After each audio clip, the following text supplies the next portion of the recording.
binding procedure. Similar to the Yapalong6000 and Yapalong5000 radios, binding needs to be done in an environment with minimal radio interference. This means it's best to bind the radios when there's no electronics nearby, such as cell phones, computers, Bluetooth devices, or electric panels. Once the binding is done, there's no need to rebind the radios unless new radios need to be added to the group. To bind a group, each unit of the group needs to be set into binding mode.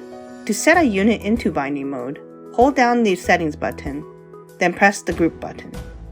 The group light and battery light will begin to flash alternately. After a few seconds, both lights should stop blinking.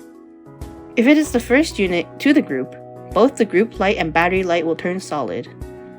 If it is a subsequent unit to the group, only the group light should be solid. If any subsequent unit has two solid lights after binding, it needs to be powered down and rebound again to the group. Once all the units are bound, power off all the radios to complete the binding procedure. Note: the radios cannot communicate while in binding mode, so the only way to see if the binding was done correctly is powering them on after the binding's been completed. For groups of only open mic units, follow the binding procedure unit by unit.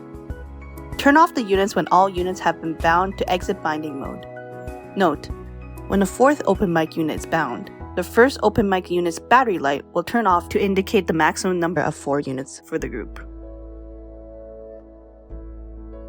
For a group of 4 or less with a mix of open mic units and push-to-talk units, follow the same binding procedure as mentioned earlier. After the units have exited binding mode, convert any of the open mic units to push-to-talk units as so desired. Note: push-to-talk units cannot be converted back to open mic units after binding.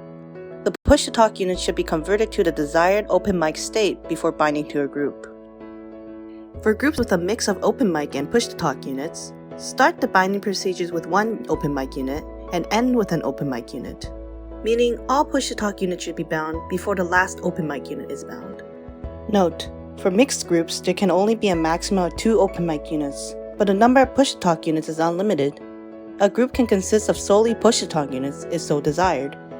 However, keep in mind which 2 open mic units were converted, because one of these will need to be turned on before other push-to-talk units can be turned on, since they determine the channels.